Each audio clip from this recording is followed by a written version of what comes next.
Encore une fusillade dans la ville de Guatemala.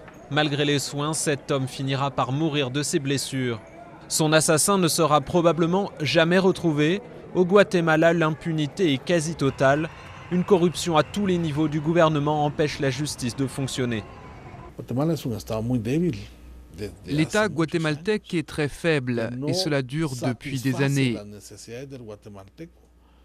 Il ne répond pas aux besoins sociaux et politiques des habitants.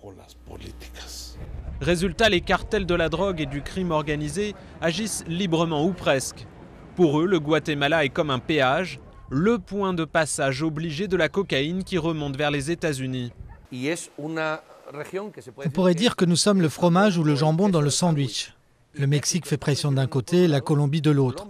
Tout le problème du trafic de drogue et du crime organisé se concentre dans le plus grand pays d'Amérique centrale, ici. Pour assurer leurs arrières, ces groupes ont même infesté la classe politique. Même le président reconnaît que la corruption a explosé dans son pays. La pression de l'argent est trop forte et a plusieurs visages. Des entreprises, des fermes, des immeubles. N'importe quel candidat peut succomber consciemment à l'argent sale. Mais pour la plupart, c'est même inconscient.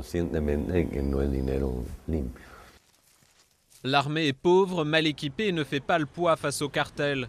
Le gouvernement choisit de s'attaquer aux chefs des réseaux, mais les enquêtes sont difficiles.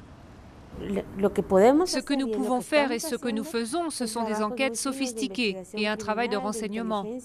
De la commune jusqu'au président, le Guatemala choisit en septembre de nouveaux élus. Parmi eux, les cartels pourraient bien avoir de nombreux amis.